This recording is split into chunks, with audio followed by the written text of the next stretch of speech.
Bonjour à tous et bienvenue sur ma chaîne Paroles vivantes et d'espoir. Aujourd'hui, nous allons plonger dans Dieu est fidèle, il est avec nous.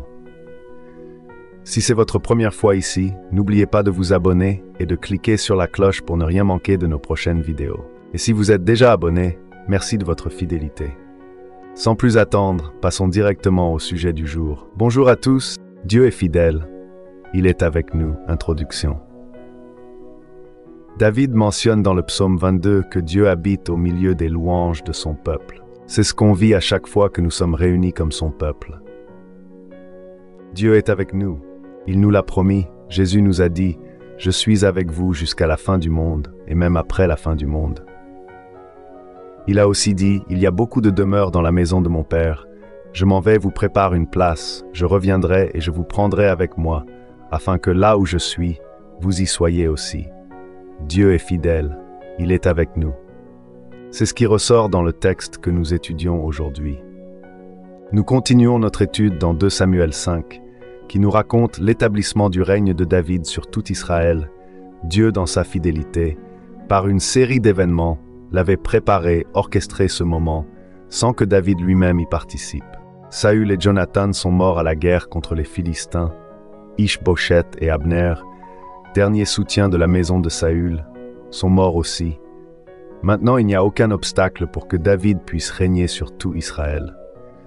Finalement, David est proclamé roi une 3e fois. Il avait d'abord été oint par le prophète Samuel, Samuel 7:13, puis il a été oint comme roi sur la maison de Juda à Hébron 2:4. Maintenant, il est oint comme roi légitime de la nation tout entière. Son ascension était progressive, sa foi étant mise à l'épreuve, en vue d'acquérir l'expérience nécessaire pour régner sur le peuple de Dieu. Listen 2 Samuel 5. Dans ce passage, nous trouvons 4 événements qui nous dressent un tableau du royaume de David, et dans chaque événement, nous trouvons une action de Dieu qui témoigne clairement que Dieu est avec David, son oint, son Messie. David est proclamé roi de tout Israël et le peuple fait une alliance avec lui devant l'Éternel. 2. David prend la forteresse de Sion, et il devient de plus en plus puissant, parce que l'Éternel, le Dieu des armées, était avec lui. 3. La renommée de David se répand, et l'Éternel affermit son royaume. 4. David vainc ses ennemis, car c'est l'Éternel qui marche devant lui pour les battre. David est proclamé roi de tout Israël, et le peuple fait une alliance avec lui devant l'Éternel. Versets 1-5. L'auteur nous mentionne que David était âgé de 30 ans lorsqu'il devint roi, et il régna 40 ans. 7 ans et 6 mois à Hébron sur Juda, et 33 ans à Jérusalem sur tout Israël et Juda. L'auteur nous mentionne aussi que toutes les tribus d'Israël avec les anciens viennent auprès de David à Hébron pour lui déclarer « Nous sommes tes os et ta chair ». Ils veulent dire que David appartient par le sang non seulement à la tribu de Juda, mais au peuple entier. Cela met fin à la division qui avait existé entre Israël et Juda. Le peuple reconnaît aussi que lorsque Saül était roi, David était déjà celui qui conduisait et qui ramenait Israël. Le peuple rappelle la promesse que Dieu avait faite par la bouche de Samuel. L'Éternel t'a dit, tu feras paître mon peuple Israël, et tu seras le conducteur d'Israël. Et David conclut une alliance avec eux, probablement les droits et obligations de chaque partie. Deutéronome 17. Ils lui donnèrent l'onction comme roi sur Israël devant l'Éternel, Soeder dans sa présence. C'est par la bouche du peuple que Dieu témoigne sa fidélité envers David.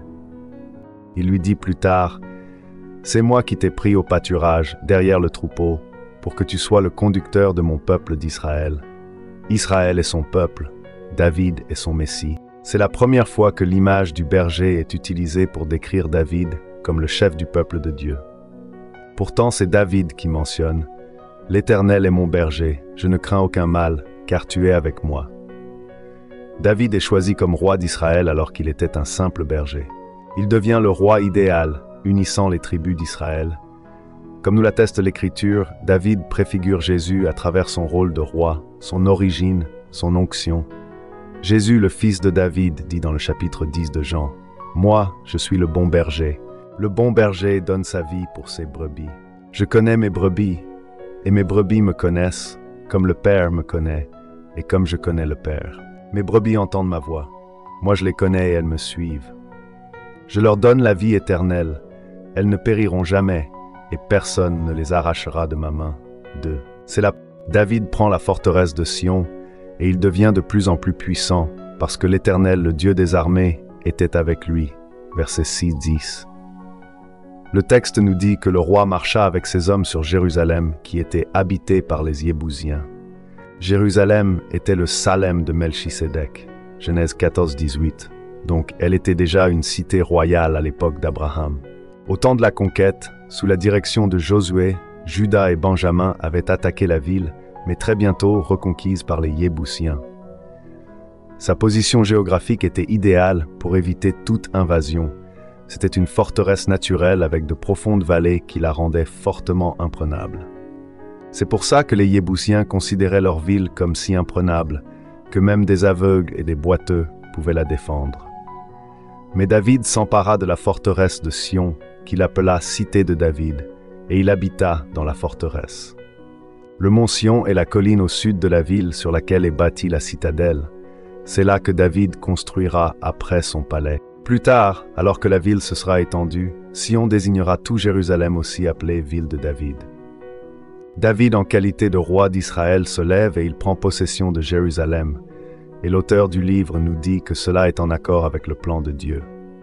Nous lisions dans le verset 10, « David s'élevait de plus en plus, et l'Éternel, le Dieu des armées, était avec lui. » La renommée de David se répand, et l'Éternel affermit son royaume. Verset 11-16. Les succès de David confirment aux yeux de tous qu'il n'est pas un roi comme parmi d'autres, mais un homme béni par l'Éternel. C'est ce qui pourrait expliquer l'initiative du roi de Tyr, voisin du roi David. Hiram, le roi de Tyr, était un roi important à cette époque. Il fut le premier étranger à reconnaître la royauté de David en envoyant ses serviteurs pour qu'ils construisent un palais pour David. Mais Dieu affermit le règne de David aussi, en lui donnant encore des fils et des filles. Cela était un signe de renommée à l'époque.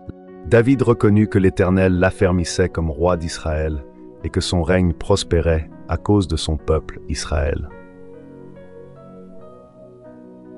Ce verset nous rappelle l'attitude et les paroles de David lorsqu'il allait affronter Goliath. « Tu marches contre moi avec l'épée, la lance et le javelot, et moi je marche contre toi au nom de l'Éternel des armées, du Dieu des troupes d'Israël. Aujourd'hui l'Éternel te livrera entre mes mains, et toute la terre reconnaîtra qu'Israël a un Dieu. Toute cette assemblée reconnaîtra que ce n'est ni par l'épée ni par la lance que l'Éternel sauve. Car la bataille appartient à l'Éternel et il vous livre entre nos mains. » David reconnaît que c'est Dieu qui le soutient et le fortifie dans son rôle de roi. Sa royauté n'est pas seulement le résultat de ses propres efforts ou de ses qualités personnelles, mais elle est établie, affermie par Dieu à cause de son peuple. Cela nous rappelle que les bénédictions de Dieu dans notre vie ne sont pas uniquement pour notre bénéfice personnel, mais aussi pour le bien des autres. Dieu a un plan plus large et utilise ses bénédictions pour toucher et aider ceux qui nous entourent. Puissions-nous, comme David, reconnaître la main de Dieu dans nos vies et utiliser les bénédictions qu'il nous accorde pour le bien de nos frères et sœurs, nos proches, nos amis, nos voisins. Les bénédictions de Dieu envers le règne de David semblent toucher le cœur du roi de Tyr en faveur de David. Mais malheureusement semblent déranger les ennemis d'Israël, dit les Philistins. 5-4. David vainc ses ennemis, car c'est l'Éternel qui marche devant lui pour les battre. Verset 17-5. Verset 17. Les Philistins apprirent qu'on avait donné l'onction à David comme roi sur Israël, et ils montèrent tous à sa recherche. 2 fois, les Philistins viennent attaquer le roi David, et les 2 fois Dieu lui donne la victoire. La première défaite est humiliante pour les Philistins, ils sont obligés à abandonner leurs idoles. La deuxième, ils subissent une grande défaite sur un vaste territoire. Dans les 2 cas, David consulte Dieu et les 2 réponses de Dieu sont spécifiques. « Monte, car je livrerai certainement les Philistins entre tes mains. Tu ne monteras pas, tourne-les par derrière, quand tu entendras un bruit de pas, alors hâte-toi, car c'est l'Éternel qui sort devant toi pour battre le camp des Philistins. » David écrit dans le psaume 68, « Dieu se lève, ses ennemis se dispersent, et ceux qui le haïssent s'enfuient devant sa face. Comme la fumée se dissipe, tu les dissipes. Comme la cire se fond au feu, les méchants périssent devant Dieu. Dans les deux cas, David fait ce que Dieu lui avait ordonné et vainc les Philistins. Même si la stratégie de Dieu change, il obéit et se soumet à Dieu, parce qu'il sait qu'il marche devant lui. Conclusion. À travers ces événements, nous voyons la main puissante de Dieu à l'œuvre dans la vie de David, assurant ses promesses et guidant son peuple. Un Dieu est avec lui lorsqu'il reçoit l'onction comme roi de tout Israël.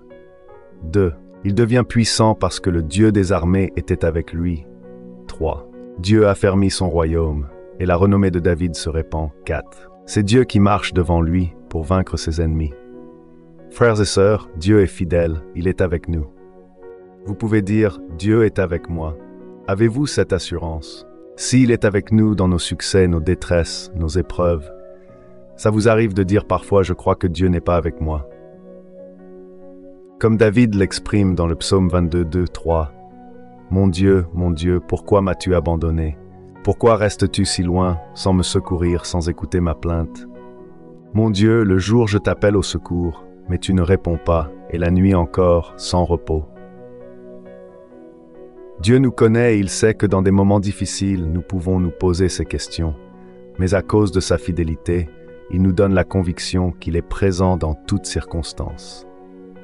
C'est pour cela que David aussi mentionne dans le psaume 23 « Quand je marche dans la vallée de l'ombre de la mort, je ne crains aucun mal, car tu es avec moi. » Comme David, nous avons été appelés à être serviteurs de Dieu. Cela requiert sacrifice, courage, persévérance, patience, marcher en sainteté.